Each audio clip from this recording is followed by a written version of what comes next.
ওসমান হাদিকে হত্যা চেষ্টার প্রতিবাদে সচিবালয় অভিমুখে ঢাবির শিক্ষার্থীরা।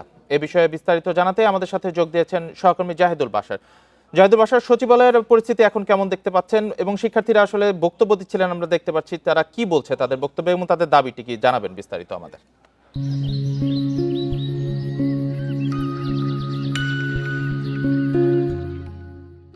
শিক্ষা ভবন থেকে যেই সড়কটি সচিবালয়ের দিকে গেছে, আমি এই মুহূর্তে আগে যদি একটু এখানে শিক্ষার্থীদের অবস্থান যদি দেখাই, এরা সবাই ঢাকা বিশ্ববিদ্যালয়ের শিক্ষার্থী।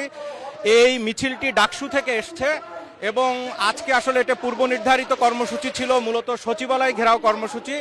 এবং দাবি মোটা দাগে একটি, যে ওসমান হাদির উপরে যে হামলা হয়েছে, তাকে গুলি করা হয়েছে, যারা গুলি করেছে এখন পর্যন্ত প্রধান অভিযুক্ত যারা, তাদের কেউই গ্রেপ্তার হয়নি।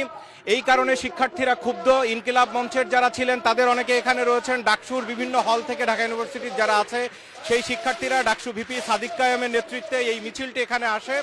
এবং এই মুহূর্তে আপনারা দেখতে পাচ্ছেন শিক্ষার্থীরা অনেকেই কিন্তু বিচ্ছিন্নভাবে চতুর্দিকে শত শত শিক্ষার্থী তারা বসে আছে।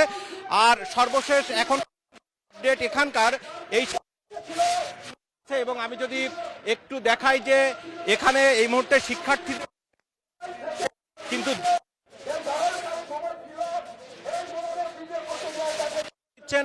এবং তাদের দাবি একটাই যে নিরাপত্তা ব্যবস্থায় কোনো ধরনের গাফিলতি তারা দেখতে পায় না।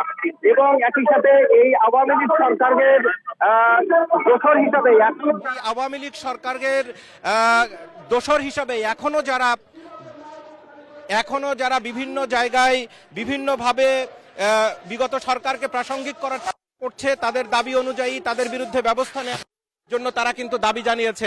এই মুহূর্তে আমরা যদি একটু দেখাই যে সচিবালয় যে মূল গেট, সেই গেটের আগে অর্থাৎ শিক্ষা ভবনের মূল গেটের কাছেই কিন্তু এখানে শত শত পুলিশ সদস্যরা তারা ব্যারিকেড দিয়ে আছে। এখানে রমনা জোনের ডিসি সহ পুলিশের ঊর্ধ্বতন কর্মকর্তারা ছিলেন। তারা প্রথমে এই মিছিলটি যখন আসে ডাকসু থেকে, এখানে তাদেরকে আটকে দেওয়ার পরে ডাকসুর ভিপি সাদিক কায়েম সহ মোট 10 জন ছাত্র প্রতিনিধি তারা কিন্তু সচিবালয়ে গেছেন পুলিশ কর্মকর্তাদের সাথে। সেখানে স্বরাষ্ট্র মন্ত্রণালয়ে তারা তাদের যে বিভিন্ন দাবি রয়েছে সেই দাবিগুলো সেখানে তারা পেশ করবেন এবং সেই দাবি পেশ করার পরে সেখানে তাদের সাথে কি ধরনের আশ্বাস দেওয়া হয় বা তারা কি ধরনের বার্তা নিয়ে আসে তার উপরে নির্ভর করছে পরবর্তী কর্মসূচি। এবং ডাকসু ভিপি সাদিক কায়েম কিছুক্ষণ আগে এখানে বলছিলেন যে এই শিক্ষার্থীদেরকে এখানে অবস্থান নিতে বলেছেন, তারা কিছুক্ষণ পরে সচিবালয় থেকে আসলেই সেই পরিস্থিতি তারা এখানে বর্ণনা করবেন এবং পরবর্তী কর্মসূচি তারা দিবেন। আমরা এরই মধ্যে যে খবর পেয়েছি, এখানে যেহেতু সচিবালয় ঘেরাও কর্মসূচি ছিল, এরই মধ্যে সচিবালয়ের প্রত্যেকটা গেটে ব্যাপক নিরাপত্তা ব্যবস্থা নেওয়া হয়েছে, সবগুলো গেট আটকে দেওয়া হয়েছে। আমরা ভেতরের খবর পাচ্ছি অনেক কর্মকর্তা কর্মচারীরা যারা বেরোনোর দরকার ছিল তারাও কেউ বের হতে পারছে না, কারণ এর আগে সচিবালয় ঘেরাও কর্মসূচির খুবই তিক্ত অভিজ্ঞতা রয়েছে। এখানে কর্মকর্তা যারা রয়েছে আইন শৃঙ্খলা বাহিনীর, তারা বলছিলেন অনেকে গেট ভেঙে ভিতরে ঢুকেছে। সুতরাং সেই জায়গা থেকে আজকে ব্যাপক নিরাপত্তা ব্যবস্থা নেওয়া হচ্ছে। তবে একটি বিষয় রাকিব, সেটি হচ্ছে এখানে ঢাকা বিশ্ববিদ্যালয়ের যেহেতু সবাই শিক্ষার্থী, আমরা এখানে এদের কোনো ধরনের উগ্র আচরণ আমরা কিন্তু দেখিনি। শিক্ষার্থীরা যেটি করেছে, যে মাজার গেট, সুপ্রিম কোর্টের সেই মাজার গেটের সামনে যে মোড় অর্থাৎ শিক্ষা ভবন মোড়, কিন্তু গাড়ি কোথাও আটকে দেয়নি, অর্থাৎ সেখানে তারা অবস্থান নেয়নি। গাড়ি চলাচল মোটামুটি একেবারে প্রেস ক্লাব থেকে, বঙ্গবাজার প্রেস ক্লাব থেকে ঢাকা বিশ্ববিদ্যালয়ের কার্জন হলের সামনে দিয়ে যে দোয়েল চত্বর, এই পুরো রাস্তার যোগাযোগ ঠিক আছে। শুধুমাত্র সচিবালয়মুখী যে লেনটি, সেই লেনের যোগাযোগ ব্যবস্থা এই মুহূর্তে বন্ধ করে এখানে শত শত শিক্ষার্থীরা অবস্থান নিয়ে আছে। তাদের দাবি সম্পর্কে যদি বলে একটু, সেটি হচ্ছে প্রধানত দাবি যে এর আগে ইনকিলাব মঞ্চ থেকে 24 ঘন্টার আলটিমেটাম দেওয়া হয়েছিল ওসমান হাদির উপরে, যারা হামলা করেছে, যারা গুলি করেছে তাদের গ্রেপ্তারে। আপনি জানেন এখনো পর্যন্ত প্রধান অভিযুক্ত বা অন্য কাউকে সেরকম গ্রেপ্তার করতে পারেনি। এমন এরা বলছে যে আইন শৃঙ্খলা বাহিনী তাদেরকে এখনো পর্যন্ত বলতে পারছে না যে এই যারা অভিযুক্ত তারা সীমানা গেছে কিনা। তবে তারা এখানে যে বক্তব্য দিচ্ছে, তারা বলছেন যে বিভিন্ন গণমাধ্যম থেকে তারা জানতে পেরেছেন যে প্রধান অভিযুক্তরা এরই মধ্যে সীমানা পেরিয়ে গেছে, অথচ বাংলাদেশের বর্ডার গার্ড এবং পুলিশের কাছে এ ধরনের কোনো তথ্য নেই। তারা চায় যত দ্রুত সম্ভব এদেরকে গ্রেপ্তার করা। এবং একই সাথে আপনি জানেন এরই মধ্যে সরকারের তরফ থেকে বলা হয়েছে যে যারা জুলাই আন্দোলনের সাথে যারা নেতৃত্বস্থানীয় রয়েছে, অন্যান্য রাজনৈতিক নেতা যারা রয়েছে, তাদের নিরাপত্তা বাড়ানো হবে। এখানে শিক্ষার্থীরা বলছেন যে দেশের সামগ্রিক নিরাপত্তা বাড়ানোর কথা তারা বলেছেন। একই সাথে জি, এখন পর্যন্ত যারা এই সরকারের বিরুদ্ধাচরণ করছে এবং বিভিন্নভাবে স্পিরিটকে বিভিন্নভাবে নস্যাৎ করার চেষ্টা করছে, আওয়ামী লীগ সরকারকে প্রাসঙ্গিক করার চেষ্টা করছে, তাদেরকে কিন্তু তাদেরকে আইনের আওতায় আনার দাবি জানাচ্ছে। আমি যদি এই মুহূর্তে একটু দেখাই, একেবারে এই মুহূর্তে আমরা রয়েছি ভবনের সামনে। এখান থেকে আপনি খেয়াল করলে দেখতে পাবেন একেবারে সচিবালয়ের সামনে হয়ে জিপিও পর্যন্ত, অর্থাৎ গুলিস্তানের ওই মোড় পর্যন্ত কিন্তু পুরো রাস্তা ফাঁকা।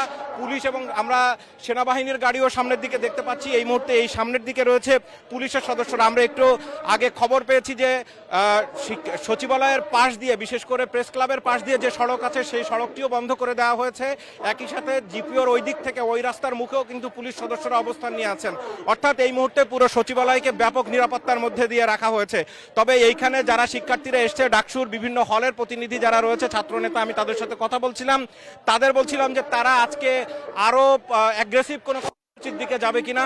তবে তাদের সাথে কথা বলে মনে হচ্ছে তেমন কর্মসূচি এখন পর্যন্ত নেই, কিন্তু পুরোটা নির্ভর করছে এখানে ডাকসু ভিপি সাদিক কায়েমের নেতৃত্বে যে সমস্ত প্রতিনিধি দল, অর্থাৎ 10 সদস্যের যে প্রতিনিধিরা এই মুহূর্তে সচিবালয়ে গেছেন, তারা কি ধরনের বার্তা নিয়ে আসেন সেটির উপরে নির্ভর করছে। এই মিছিলটি এখান থেকে 40 মিনিট আগে যখন ডাকসু থেকে দোয়েল চত্বর হয়ে এই সচিবালয়ের দিকে আসতে চায়, সেখানে আমরা দেখেছি যে মাজার গেটের আগে, অর্থাৎ কার্জন হলের বিপরীত দিকে শিশু একাডেমির ঠিক ওই এলাকাটিতে এই মিছিলটি একবার আটকে দেওয়ার পুলিশ চেষ্টা করেছিল, সেখানে ব্যারিকেড দেওয়া হয়েছিল, কিন্তু আমরা দেখেছি সেখানে আসলে তাদেরকে থামানো যায়নি, তারা ব্যারিকেড ভেঙে এইদিকে ঢুকে যায়। এই মুহূর্তে এখানে আমি যদি একটু বলি, একেবারে হাইকোর্ট, প্রেস ক্লাবের এই এলাকা, শিক্ষা ভবনের পেছন দিকে, একই সাথে বঙ্গবাজারের দিকে যে রাস্তা গেছে, অর্থাৎ বিচার প্রসারণ ইনস্টিটিউটের এই এলাকায় চতুর্দিকে শিক্ষার্থীরা কিন্তু ছড়িয়ে ছিটিয়ে আছে। কিছুক্ষণ পরে ডাকসু ভিপি যখন বেরিয়ে আসবেন তখন নিশ্চয়ই আবার তারা একত্রিত হবে। আমি পুলিশ সদস্যদের সাথে একটু কথা বলছিলাম যে আজকে আসলে এই হঠাৎ করে তারা এই ধরনের ব্যবস্থা নিয়েছে নাকি আগে থেকেই নিরাপত্তার মধ্যে। দেখুন, এখানে পুলিশের কয়েকজন কর্মকর্তা তারা যেমনটা বলছিলেন যে ওসমান হাদির উপর হামলার পরের থেকে নিয়ে এখানে কিন্তু ব্যাপক নিরাপত্তা ব্যবস্থা তারা নিয়েছে।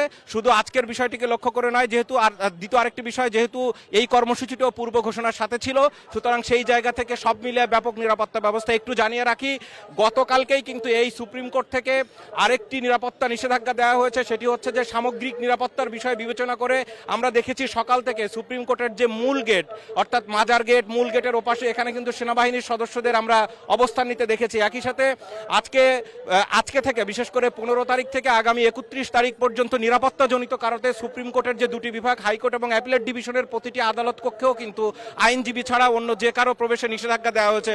অর্থাৎ আপনি বুঝতেই পারছেন যে সুপ্রিম কোর্ট, সচিবালয়, প্রেস ক্লাব, এই এলাকার নিরাপত্তা ব্যবস্থা পূর্ব থেকেই জোরদার করা হয়েছে এবং তার ভিতরে আজকে এই যে ঘেরাও কর্মসূচি, সেই ঘেরাও কর্মসূচিকে নিয়ে আরও মাত্রা বাড়ানো হয়েছে। যেমনটা আগে বলছিলাম যে আজকের এই যে শিক্ষার্থীদের যে দাবি, তারা এখানে সাদিক কায়েমের সাথে অন্যান্য যারা ছাত্রনেতারা রয়েছেন তাদের দু একজনের সাথে কথা হয়েছে, তারা বলছিলেন যে তারা অনেকটা হতাশা প্রকাশ করেছেন যে ওসমান হাদির মতো একটা পরিচিত মুখ এবং ওসমান হাদির মতো ইনকলাব মঞ্চের একজন নেতার উপরে হামলা হলো, আজকে 2 দিন প্রায় পেরিয়ে যাচ্ছে, অথচ এখন পর্যন্ত মূল অভিযুক্তদের কাউকে গ্রেপ্তার করা যায়নি। এমনকি তারা বলছিলেন যে গণমাধ্যমগুলোতে যে সমস্ত খবর বেরিয়েছে যে কারা এই আন্দোলনের, এই হামলার সাথে জড়িত, কে গুলি করেছে, পুরো জিনিসটা বিভিন্ন গণমাধ্যমের খবরে তুলে ধরা হয়েছে, যেটি পুলিশকে আরো বেশি সহায়তা করেছে তাদের এই যে অনুসন্ধানের ক্ষেত্রে বা আসামিদেরকে গ্রেপ্তারের ক্ষেত্রে। কিন্তু তারপরেও তারা তেমনটা দেখছেন না। এখানে একজন বক্তব্য দিচ্ছিলেন এবং তার বক্তব্য হচ্ছে, আপনি জানেন যে কিছুদিন আগে মোহাম্মদপুরে যে মা মেয়ে হত্যা হয়েছিল, তাদেরকে একেবারে ক্লুলেস একটি কেস, সেখানে পুলিশ তাদেরকে কিন্তু 24 ঘন্টার মধ্যেই সিসিটিভির ফুটেজ সহ বিভিন্নভাবে তাদেরকে আইডেন্টিফাই করতে পেরেছে। এখানে শিক্ষার্থীরা বলছে যে আইন শৃঙ্খলা বাহিনী সহ অন্যান্য যারা রয়েছে তারা আরো তৎপর হলে বা আরো আন্তরিক হলে এটি খুবই দ্রুত সম্ভব যে তাদের সর্বশেষ অবস্থান এবং তাদের যদি বাংলাদেশের সীমানায় থেকে থাকে তাদেরকে গ্রেপ্তার করার।